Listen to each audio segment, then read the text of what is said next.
Labdien, labrīt, labvakar visiem, kas piedalās mūsu webinārā un skatās to atkartojumā, YouTube. Jā, šodien mēs runāsim par jauniem bezpilota gaisa kuģu noteikumiem, kas stāsies spēkā no 24. gada, tātad pavisam drīz pēc kādam 2 nedēļām, jā, būs jauni noteikumi. Skatāmies, kādas ir webināra tēmas, tātad šodien runāsim par veciem noteikumiem, par jauniem noteikumiem, par C-klases droniem un par Remote ID.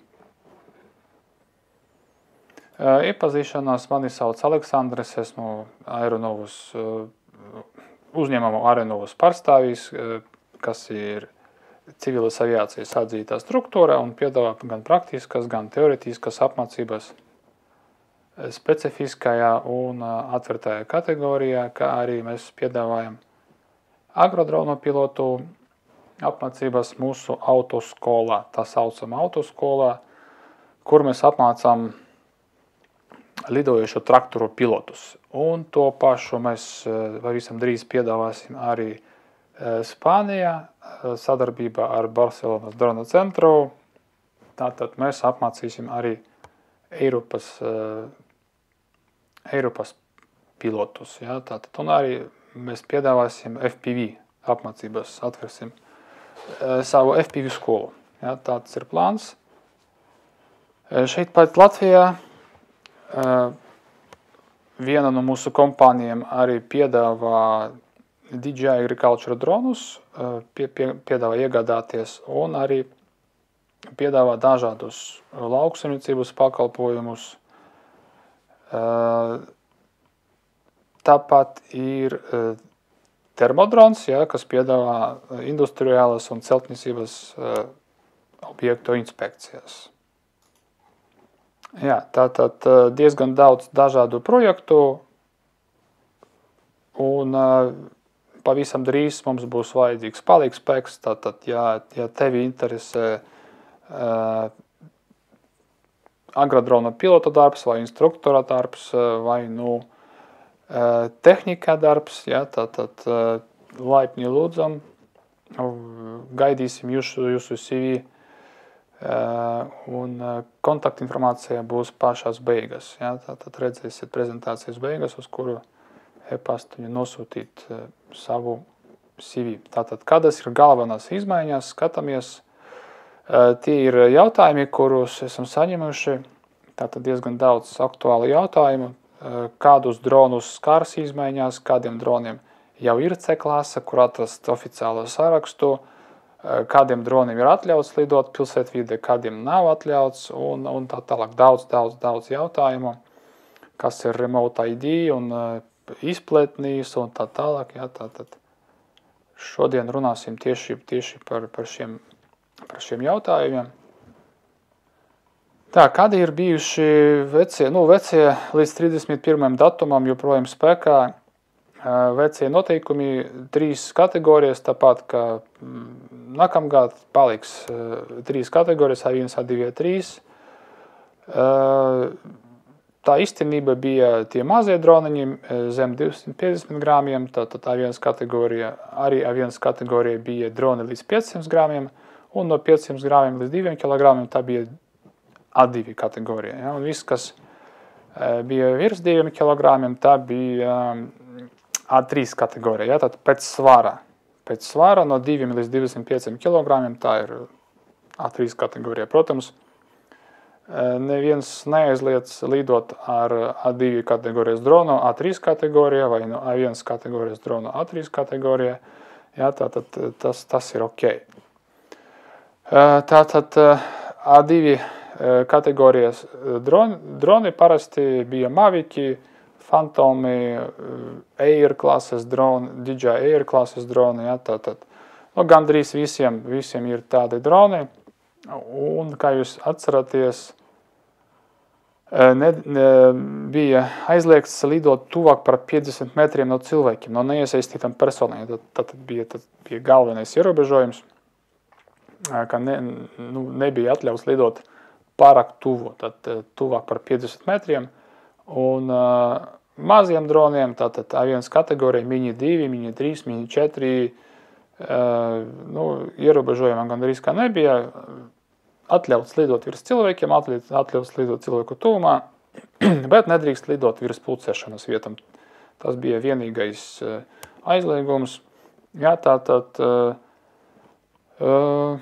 tie ir veci notikumi. Jā, tātad A2 kategorijā skatāmies līdz 50 metriem, ne tuvāk A3 kategorijā aiz pilsētvides, jā, tātad ne tuvāk par 150 metriem no visādiem objektiem un tā tālāk. Un šeit uz attēliem redzam, ka šeit ir, protams, ka pazīstams objekts, jā, un kamēr nav cilvēku, ir atļauts lidot ar A2 klases dronu, jā, šeit ir atļauts. Ar A3 dronu nav atļauts, tāpēc, ka tas ir tikai ārpus. Tie ir smagi droni, kuriem bija atļauts lidot tikai ārpus pilsētvides, A1 drons arī dara. Tad mazliet vēlāk, kad cilvēki jau ir uz ielām, vairāk un vairāk cilvēku, tad sanāk, ka A1 klases dronam nav problēma lidot, A2 klases dronam jau ir problēma, jo diezgan grūti noturēt tādu distanci līdz cilvēkiem, tātad 50 metri. Kaut kā cilvēki lidoja, kaut kā filmēja, bet skatāmies, kas notiks nākamgad pēc jauniem notikumiem, kur ir, dažiem būs problēma, jā, dažiem dronu eksploatantiem būs problēmiņa. Tā, un tad skatāmies, tie ir vecie notikumi, un šeit rakstīt 23. gads, protams, tagad tas ir 24. gads, pēc tika pārcelts, jā, šis te termiņš. Tā, džeki, visiem pilotiem, kuriem ir Fantomi, Maviki, Air klases droni, tātad visi droni, kuri ir virs 250 gramiem un līdz 2 kilogramiem un bez C klases, jums ir atļauts lidot tikai šeit A3 apakškategorijā, tātad ārpus pilsētvides. Jā, atvainojos, bet pilsētvide vairs nav atļauts lidot jūsu droniem. Un kam ir atļauts lidot?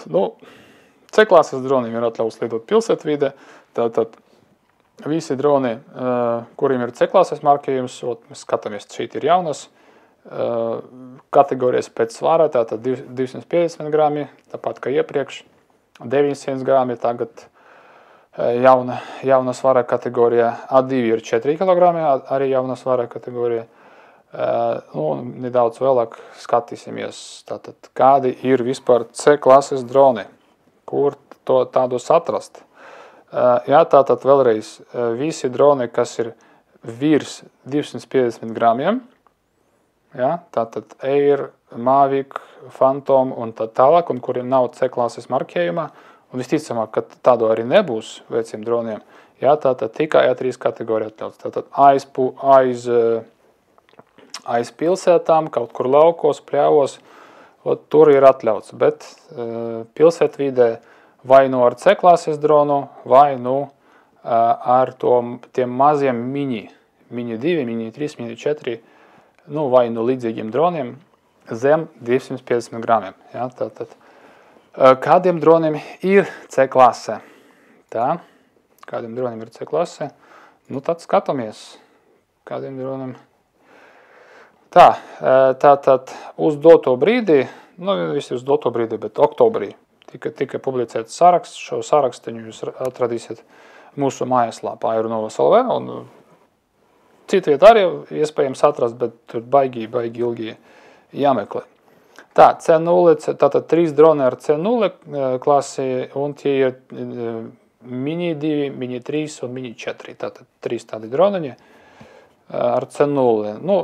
Principā gan ar veciem droniem, kas bija zem 250 gramiem, tagad varēsiet turpināt, kā es jau pateicu, viņam nav vajadzīga tā C klase. Tātad šeit īsti nekas nemainās. Tālāk skatāmies C1, ja, tātad C1 klase Air 3 un Mavic 3. Ja, tātad tie ir 2 droni, kuriem ir atļauts lidot pilsētvidē. Ja, C1. Tā, C2 diez vai kādam no jums būs C2 klases droni, jo tie ir profesionāli, industriāli droni, bet, ja būs, tad lūdzu, jums ir, šajā gadījumā C2 klases droniem pilotiem būs nepieciešama apmācības, tātad A2 kategorijas apmācības un eksāmens. Tātad C2 klasē atrodas Mavic 3, Enterprise, Mavic 3 Thermal un Mavic 3 Multispectralis, jo visi tie droni ir virs 900 gramiem. Tātad tie ir smagāki par parastu Mavicu un viņi nonāk C2 kategorijā. Tiem, kam ir C1 klases droni, pārsvarā jums visiem būs vai nu Air, vai nu Mavics, 3 parastais, vai nu Mini. Nav jāuztraucās, tā ir C1 kategorijā. Tā ir C1 klase, un šajā gadījumā jums ir atļauts lidot pilsētvidē, un jums pietiks ar A1, A3 kategorijas certifikātiem. Tātad vēlreiz, pilsētvidē ir atļauti C0, C1, C2 klases droni, vai droni zem 250 gramiem, bez C klases. Tā, šeit par remote ID mēs vēl runāsim. Neizskatās, viņam nav vajadzīga remote ID, tad šeit būs labojums, korekcija. Tāda pati tabula, ka iepriekš skatāmies A1, A2, A3 kategorijas, tātad šeit jau nevis 500 grami, šeit jau ir 900 grami, šeit 2 kg vieta ir 4 kg, un šeit viss paliek kā bijis. Tātad A1 kategorija ir C0 un C1. Skatāmies, šeit nekas nav mainījies, ir atļauts lidot virs cilvēkiem ar tādu mazu droniņu, bet arī jāizvairās. Visiem, kas lidos ar Maviciem un Air, nav aizliegts, bet jāizvairās. Lūdzu, nevajag lidot virs cilvēkiem, ja jūs redzat, ka tur ir cilvēki.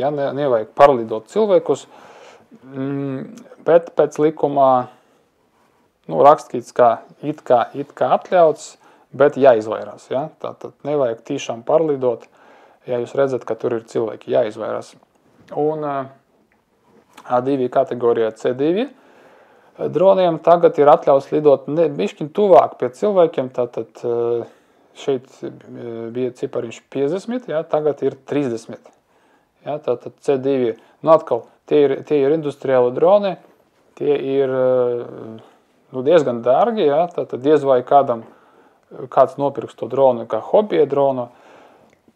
Un, protams, šoreiz ar C2 klases dronu ir atļauts pietuvoties nedaudz vairāk pie cilvēkiem, tātad 30 metri.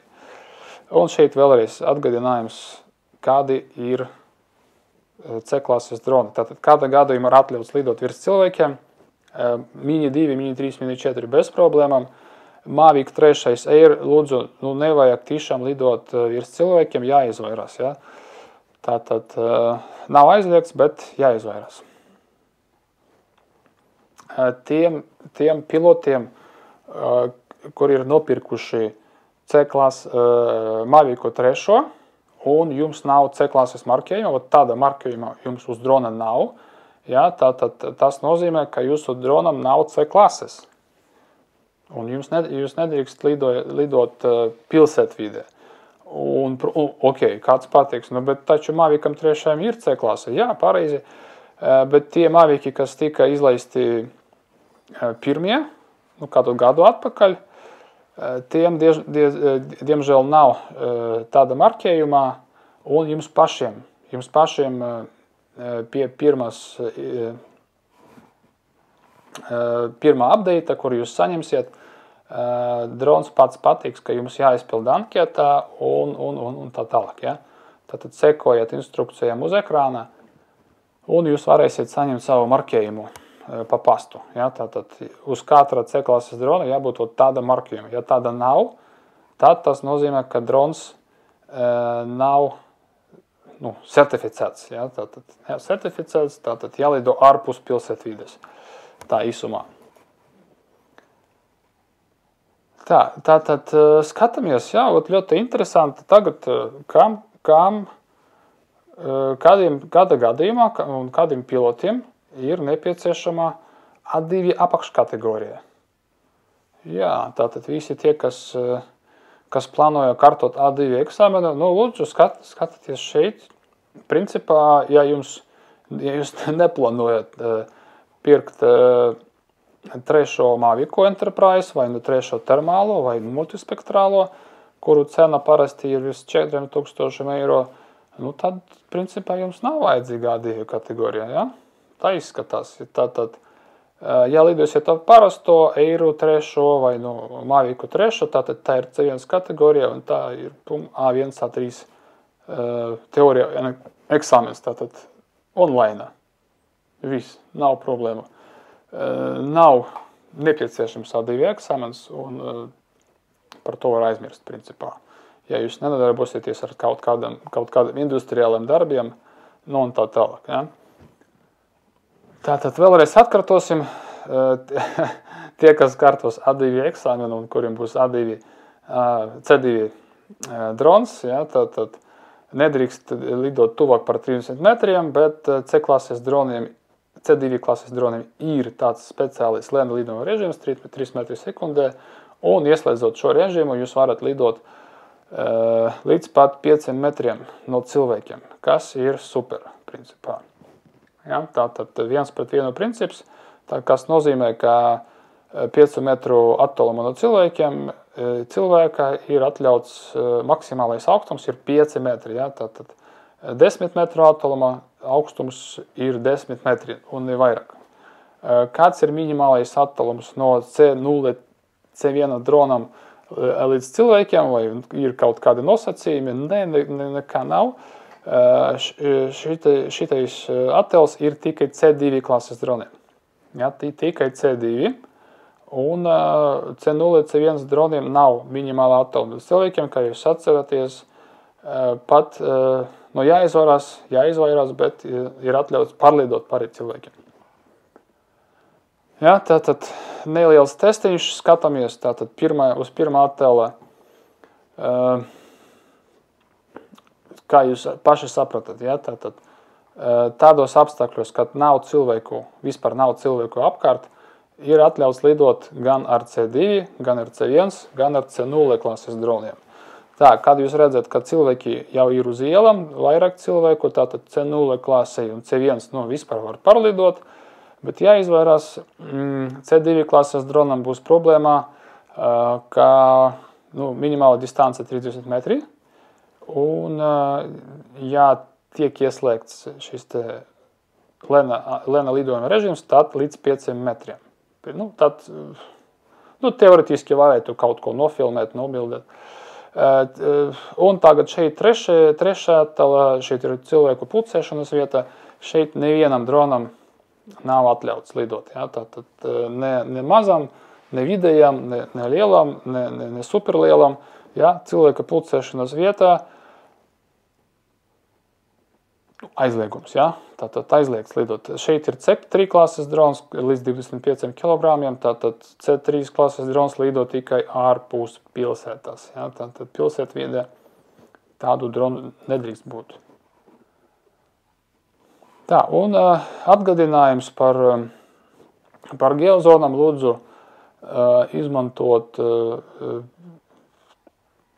aplikāciju, ja? Tātad Airspace LV aplikācija viettālrunī.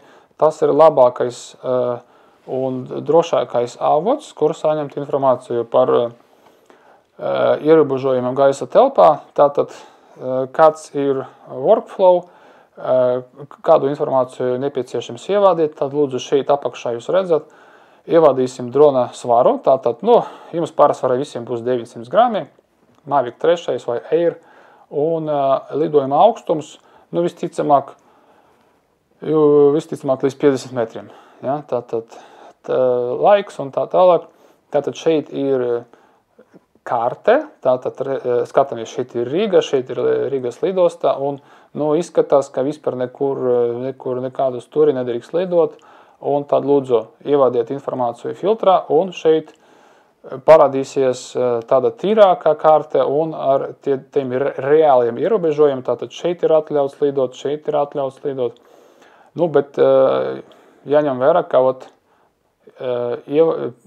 informācija, kuru jūs ievadījat, ir tāda. Tātad līdz 50 metriem un līdz 900 grāmiem. Ja jūs ievadīsiet 2 kilogramus vai no 120 metrus, tad šeit būs izmaiņas. Ja? Tātad jāievada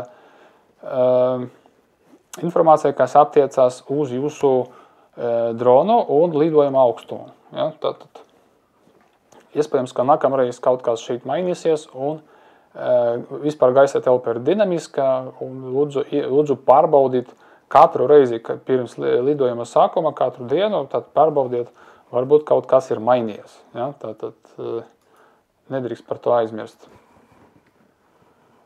Vēl atgādināšu, ka visiem dronu lietotājiem, kuriem ir drons ar kameru, ja, tātad ar kameru, jāreģistrējas par eksploatantu. Ja, tātad dronu lietotājiem, gan fiziskam, gan juridiskam personām, kuru vārdu tiek veikti lidojumi, jāreģistrējas par eksploatantu un jāmarkē drons ar reģistrācijas procesa iegūtu numuru.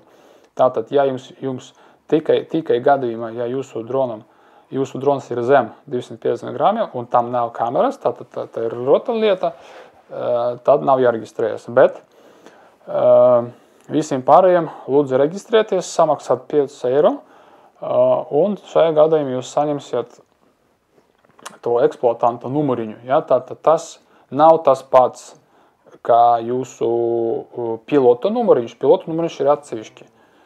Tam, tāpat, kā jūsu autovadītāja apliecības numurs,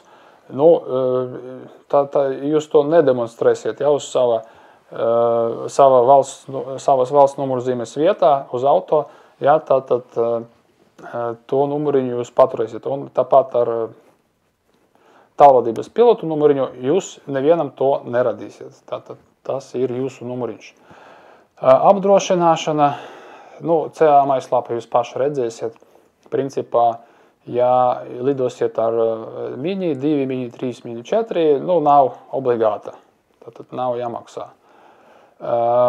Pārējiem droniem, A1, A2 apakškategorijā, viņi piedāvā tādu minimālo atbildības līmeni, tad 500 000, un specifiskajā kategorijā, tātad visiem tiem, kas lido, piemēram, ar agrodroniem, tam lieliem droniem, tātad atbildības limits, gandrīz miljonus.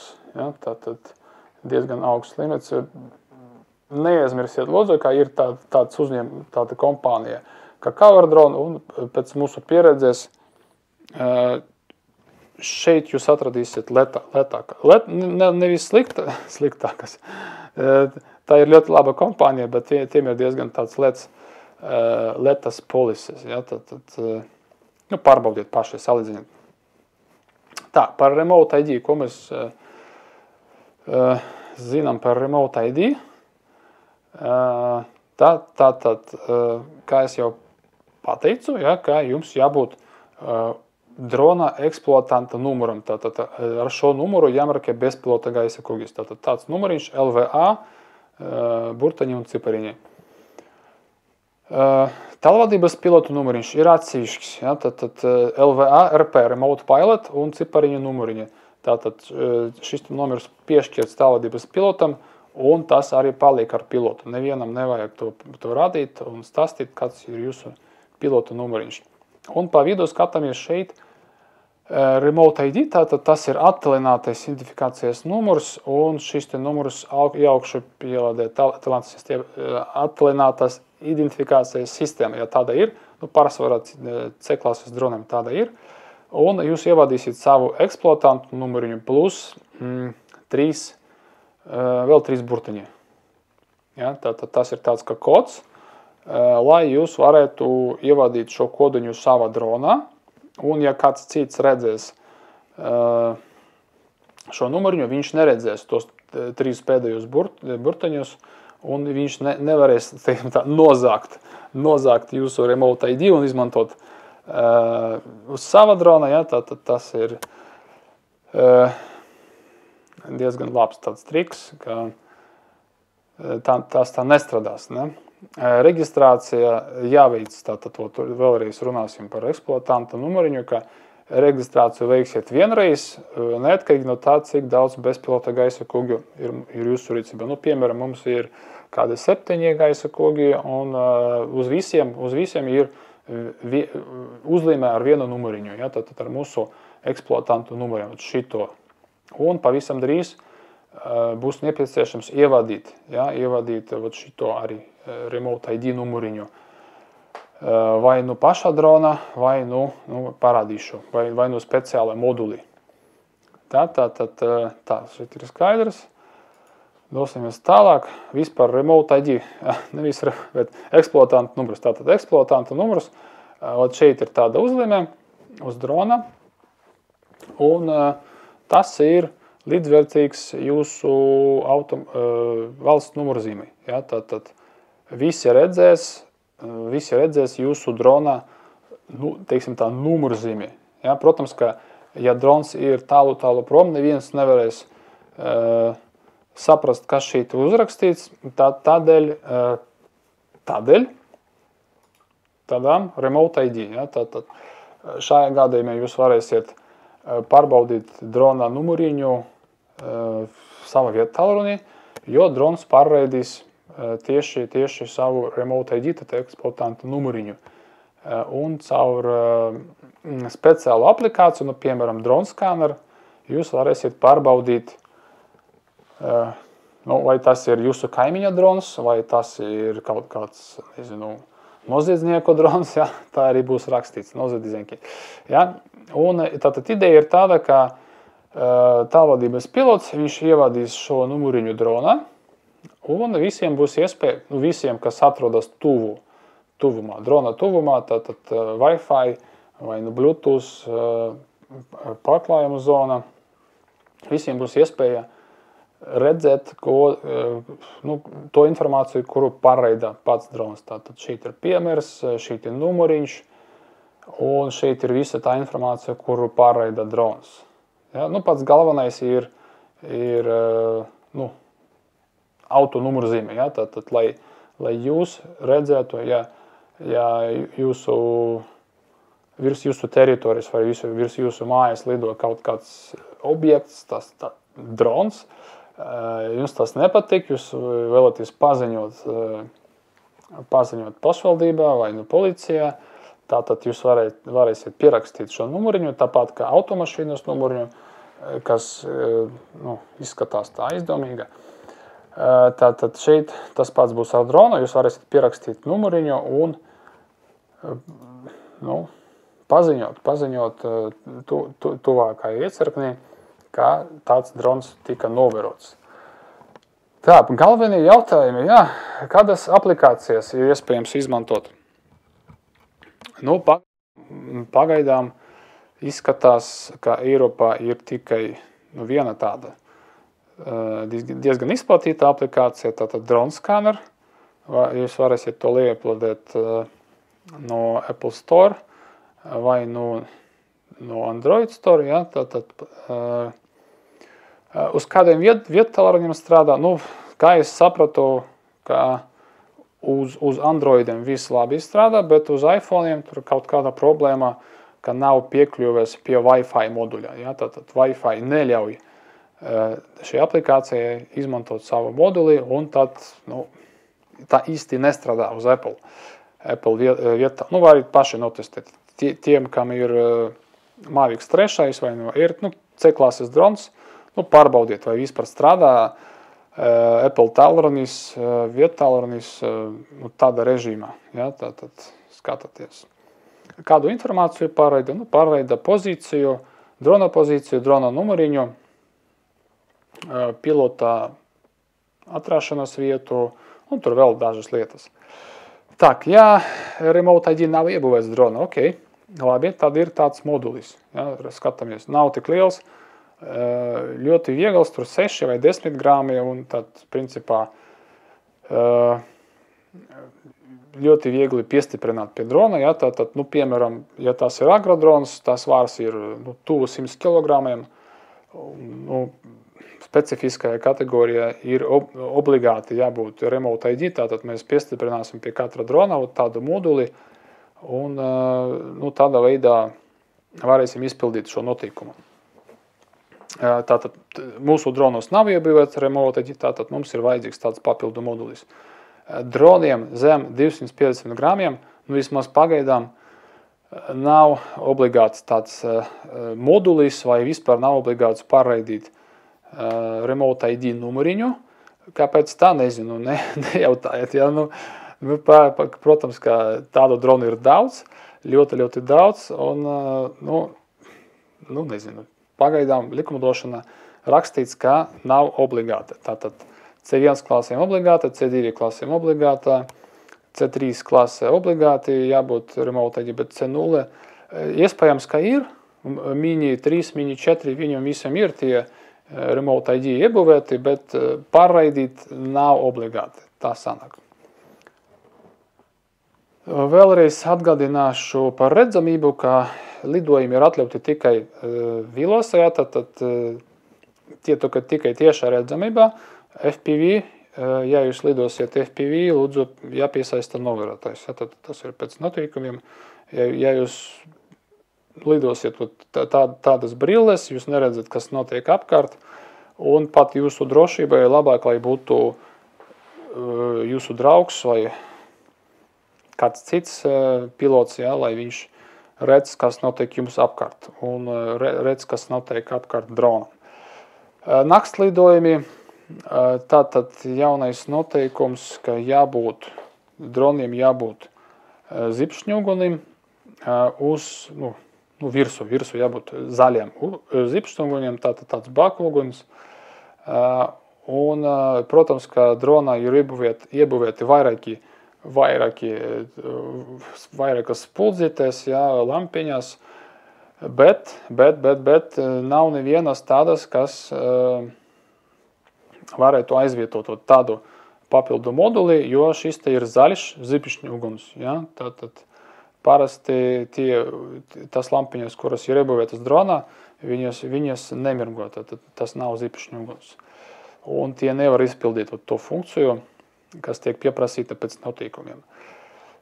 Izplatnis, neviena vietā atvērtās kategorijas noteikumos jūs neredzēsiet, ka jums ir nepieciešams tāds zipšņu izplatnis, tātad nav obligāts, nav noteikts, ka tādam jābūt vispār atvērtajā kategorijā. Specifiskajā kategorijā, tur ir savi noteikumi. Tā vēl par ierobežojumu, tātad visur jābūt, jālido zem 120 metriem, protams. Ir arī vietēji ierobežojumi, lidlauku tuvumā un tā tālāk, tātad jāskatās tā dronu kartē. Nav atļauts pārvadāt bīstamas krāvas, diez vai jūs to darīsiet. Nomest krāvu arī diez vai veikt smidzināšanu. Tas ir par agrodroniem, tātad visiem agrodroniem. Visiem agrodronu pilotiem ir specifiskas kategorijas certifikāti un tur ir speciālas atļaujas. Tātad nav atļauts lidot vienlaicīgi ar vairākiem droniem, skaidrs. Un, protams, ka drona lidojumi nedrīkst ierobežot vai kavēt darbības, kas saistītas ar reaģēšanu vai avārijas seku likvidēšanas darbiem. Tātad lūdzu jāklausās, tātad ja jūs lidojat kaut kur, visticamāk ārpus pilsētās, tuvu mēžam vai kaut kur citur, un jūs dzirdat, ka helikopteri lido kaut kur tuvumā, tad lūdzu pabeigt lidojumu pēc iespējas ātrāk. Tātad iespējams, ka tur ir kaut kāda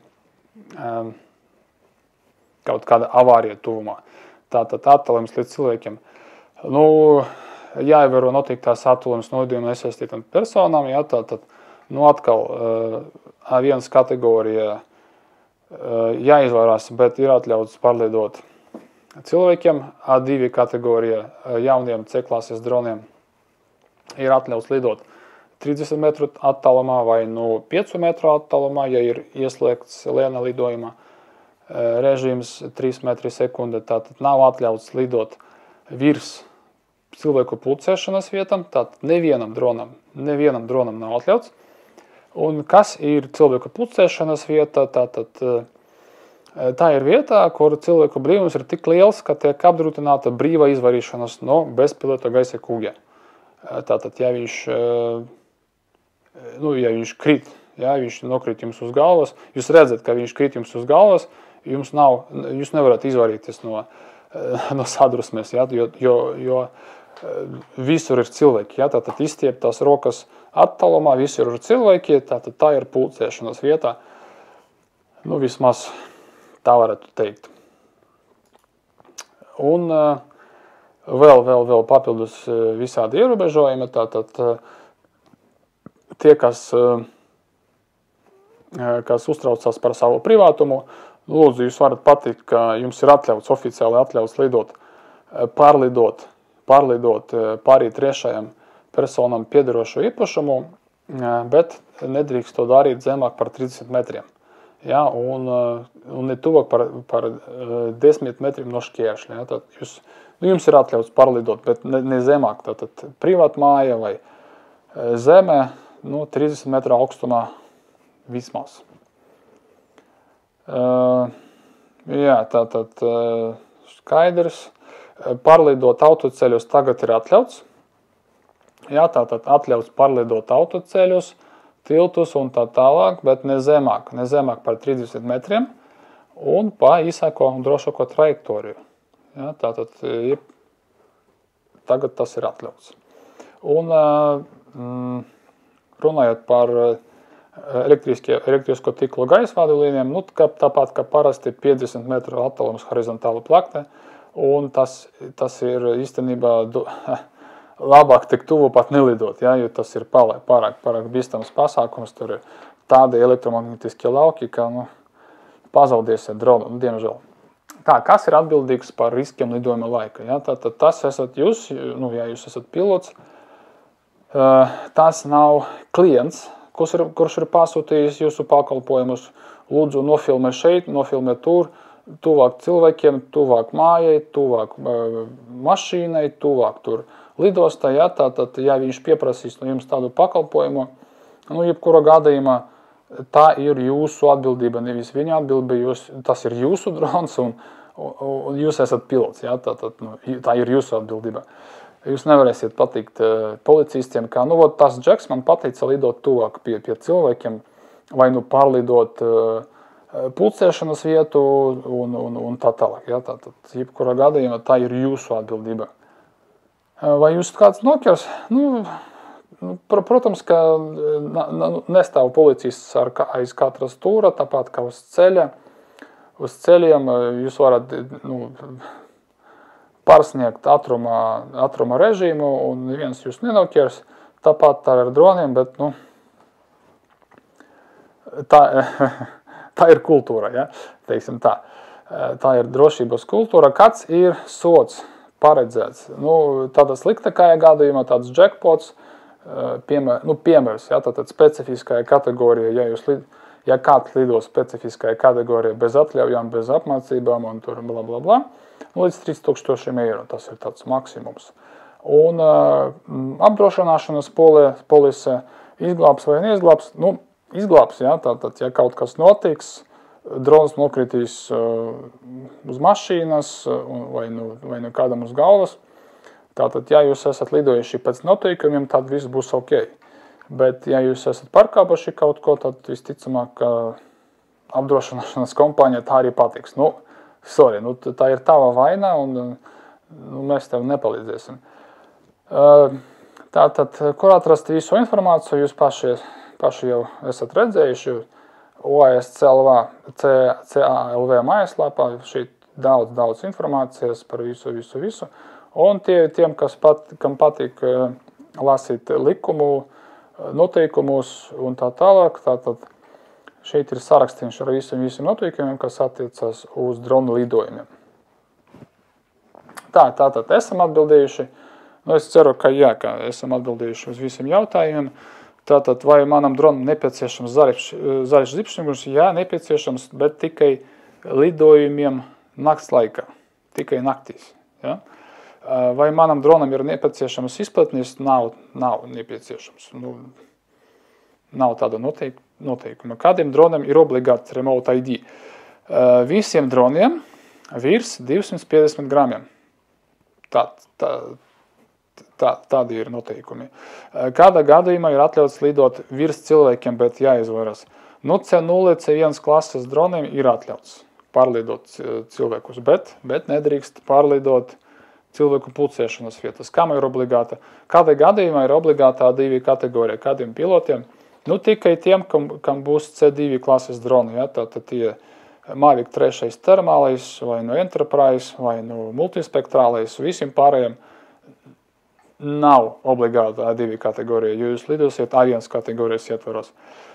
Ar kādu dronu ir atļauts lidot pilsētvidē? Ja? Tātad visiem veciem droniem, kuri ir zem 250 gramiem, ir atļauts. Tātad tie ir Mini 2, Mini 1 un tur daži citi droniņi. Tātad viņiem ir atļauts lidot pilsētvidē. Bet, ja drons ir virs 250 gramiem, tad tam jābūt C klasei, lai būtu atļauts lidot pilsētvidē. Ja? Tātad bez C klases, principā, nedrīkst lidot pilsētvidē virs 250 gramiem.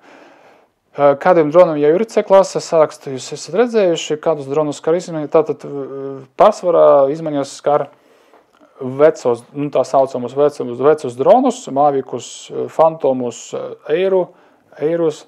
Tātad, sakot ar 1.